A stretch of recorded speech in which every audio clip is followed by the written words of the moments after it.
Back in the 70s, every family had that one roadside stop they still talk about. Places that felt magical then, and mysterious now. Let's look at the 18 odd 70s family vacation spots that nobody visits anymore. 1. Mystery Spot, Michigan. Back in the 70s, this strange roadside attraction near St. Ignace drew families off the highway with promises of gravity-defying fun. People lined up to watch balls roll uphill and feel the world tilt beneath their feet. Kids loved it, and parents couldn't quite figure out if it was an optical illusion or something more mysterious. For many Midwest families, it was a must-stop on the way to Mackinac Island today. It's still technically there, but it's more of a nostalgic curiosity than a bustling destination. The once-packed parking lot now sits mostly empty, except for the occasional camper van.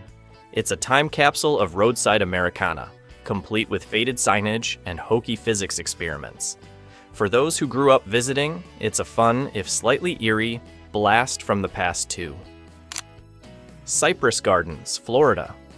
Before Disney and Universal dominated Florida tourism, Cypress Gardens was the crown jewel of family vacations. Its water skiing shows, botanical gardens, and southern belles in hoop skirts were iconic. Families posed by the glassy lake while skiers formed human pyramids in the distance. For a time, it was the Sunshine State's biggest draw.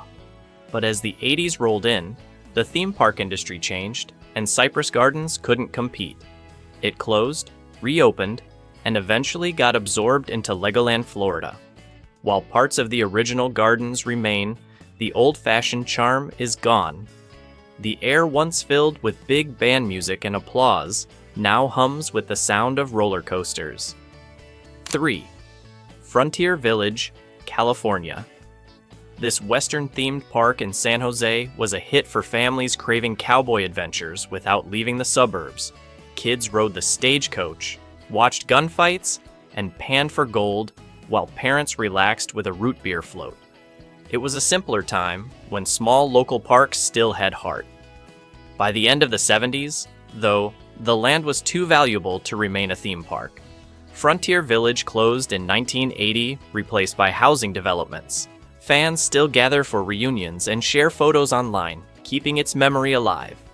For many Bay Area residents, it remains one of the sweetest childhood memories that can never be recreated. 4. Freedom Land, USA, New York. Billed as the Disneyland of the East, Freedom Land, USA was supposed to be the ultimate American history park. It opened in 1960 in the Bronx and offered rides through different eras, from the Old West to the Space Age. Kids could even experience the Great Chicago Fire by the 70s. It was gone, its failure overshadowed by the success of Disney World. The site became Co-op City, a massive housing complex. Few remember it now, but it was a daring idea ahead of its time. For a brief window, though, Freedom Land captured the imagination of families who wanted fun with a side of history. 5. Ghost Town in the Sky, North Carolina. This mountaintop amusement park promised Wild West thrills at 4,600 feet above sea level. Families rode a chairlift up the mountain to a replica frontier town where outlaws and sheriffs dueled in the streets. It had everything, from can-can dancers to staged bank robberies, and felt like part Disneyland, part movie set. But the remote location and rising maintenance costs spelled trouble. It shut down in the early 80s, reopened a few times, and finally fell silent. The abandoned rides and weathered saloons still stand, occasionally visited by urban explorers. What was once a booming family getaway now feels like a ghost story in itself. 6. Dinosaur Land, Virginia. Before Jurassic Park ever hit theaters, families were already gawking at fiberglass dinosaurs in White Post, Virginia. Open since the 60s, it hit its stride in the 70s when roadside kitsch was king. Kids posed inside T-Rex jaws or next to a giant brontosaurus while parents bought postcards and snow globes. Though it's still open, It's more of a nostalgic curiosity than a full-on vacation stop. The dinosaurs, faded and chipped, give off a wonderfully eerie vibe. It's a throwback to the age of family road trips and simpler thrills. Visitors often say it hasn't changed a bit, and that's part of its charm. 7. Marineland of the Pacific, California. Perched on the cliffs of Palos Verdes, Marineland was once the West Coast's answer to SeaWorld. Families packed the stands to watch killer whales leap against the Pacific backdrop. It was glamorous, sunny, and quintessentially Southern California. For many kids, it was their first time seeing dolphins up close. Sadly, when SeaWorld San Diego opened, Marineland couldn't compete. It shut down in 1987, and its animals were transferred to SeaWorld. The site became a hotel and resort, but locals still reminisce about the days of leaping orcas and salty ocean spray. It's one of those classic California icons lost to time. 8. Enchanted Forest, Maryland. For East Coast families, Enchanted Forest was a fairy tale come to life. Opened in 1955, it reached its peak in the 70s with whimsical scenes straight out of storybooks: Cinderella's castle, Humpty Dumpty's wall, and the old woman's shoe. It was low-tech but full of wonder. As big amusement parks rose to power, Enchanted Forest couldn't keep up. It closed in the early 90s, and many of its figurines were moved to a nearby shopping center called Enchanted Forest Town Center. It's an odd afterlife for a childhood fantasy land, but for those who grew up visiting, the nostalgia remains strong. 9. Storytown, USA, New York.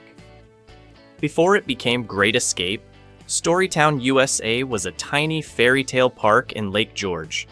Families wandered through Mother Goose-themed cottages, rode gentle kiddie rides, and posed with costume characters. It was wholesome, affordable fun, the kind of place where you could bring a picnic and stay all day. By the late 70s, the park began transforming into a full amusement park to stay competitive. The original storybook charm faded as roller coasters replaced cottages. It still operates today under a new name, but longtime fans miss the days when it felt like stepping into a nursery rhyme. 10. Land of Oz, North Carolina. Perched high in the Blue Ridge Mountains, this Wizard of Oz theme park felt like stepping right onto the yellow brick road. It opened in 1970 and quickly became one of the oddest and most imaginative attractions in the South. Visitors met Dorothy, the Scarecrow, and the Wicked Witch among emerald green pathways. Unfortunately, the magic didn't last long. A fire, poor management, and declining attendance forced it to close by the decade's end. Today, it opens just once a year for nostalgic fans during Autumn at Oz. The park's faded charm and eerie emptiness make it one of the most haunting relics of the 70s vacation era. 11. Miracle Strip Amusement Park, Florida. This Panama City beach landmark was pure summer magic for Southern families. It had roller coasters, a Ferris wheel overlooking the Gulf, and the smell of sunscreen and cotton candy in the air. Vacationers flocked to it after long days on the beach. But as tourism shifted toward high-end resorts, Miracle Strip faded. It closed in 2004, though pieces of it were briefly revived before being scrapped again. Today, all that's left are memories and a few salvaged rides in nearby parks. For 70s kids, it was the highlight of every beach vacation 12, Dogpatch USA, Arkansas. Based on the Lil Abner comic strip, Dogpatch USA was one of the strangest theme parks ever built. Nestled in the Ozarks, it recreated the fictional town with moonshine stills, hillbilly characters, and live animals. It was equal parts charming and bizarre. By the late 70s, attendance dwindled, and it eventually shut down in 1993. The property sat abandoned for years, covered in moss and graffiti. Recently, there have been talks of reviving it, but the glory days are long gone for those who visited in its prime. It was weird in all the best ways. 13. Heritage USA, South Carolina. Created by televangelists Jim and Tammy Faye Backer, Heritage USA was part theme park, part religious retreat. Families came for the water park, concerts, and the Christian Disneyland experience. It was a surreal mix of faith and fun that felt uniquely 80s but had roots in the 70s. Boom after scandals and financial collapse, the park closed in 1989. Today, remnants of it still exist, with a few structures repurposed. It's a haunting reminder of the era's televangelist excess. For many, it's more of a curiosity now than a place of nostalgia. 14. Santa's Village, Illinois. Before year-round Christmas attractions became common, Santa's Village in Dundee, Illinois, was a Midwest holiday dreamland. Families could meet Santa, pet reindeer, and ride the Candy Cane Express even in July. It was delightfully kitschy and beloved by generations. By the early 2000s, though, the park couldn't sustain itself and closed. It was eventually revived in a smaller form, but the original spirit of the 70s version, complete with mechanical elves and tinsel-covered rides, is gone. Still, those who remember it swear it was pure magic. 15. Marineland of Niagara Falls, Ontario, just across the border. Many American families made the trek to Marineland for a day of dolphin shows and marine exhibits.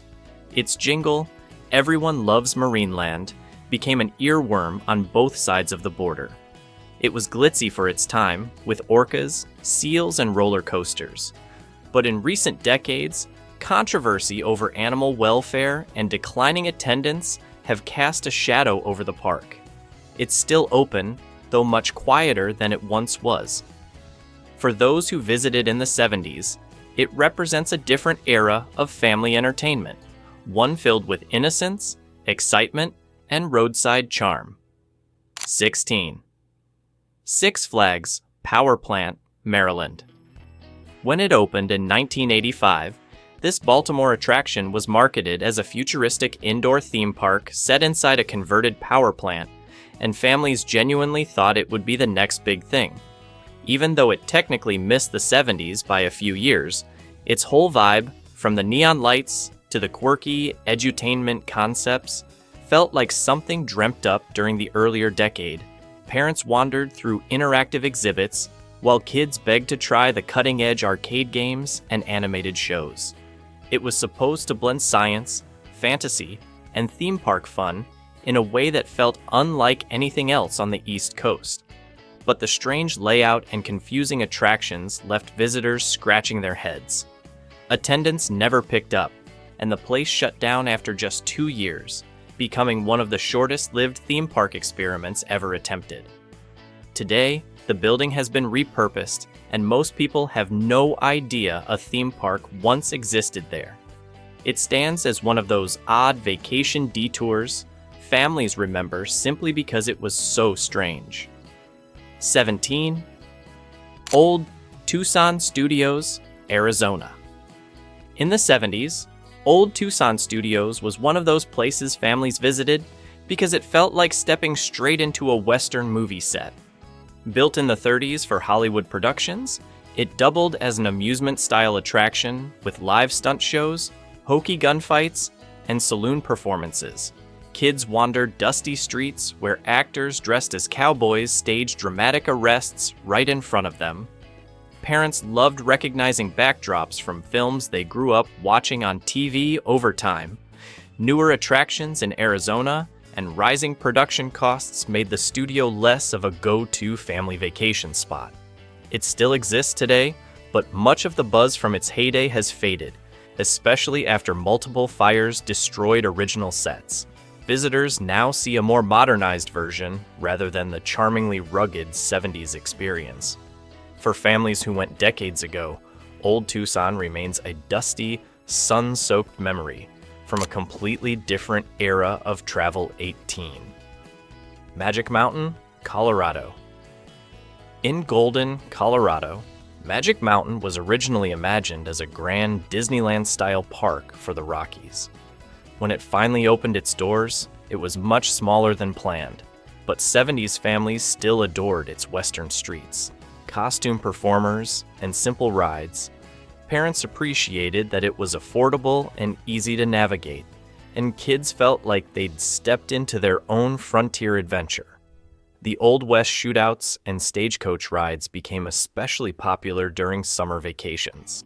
But as years passed, repeated financial troubles and competition from bigger Colorado attractions chipped away at its attendance.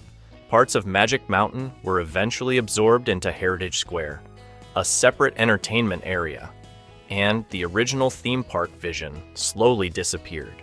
The last of the rides closed in the 2010s, leaving behind a place that once had endless potential but never quite got its footing. For many Coloradans, it remains a fascinating almost destination from their childhood.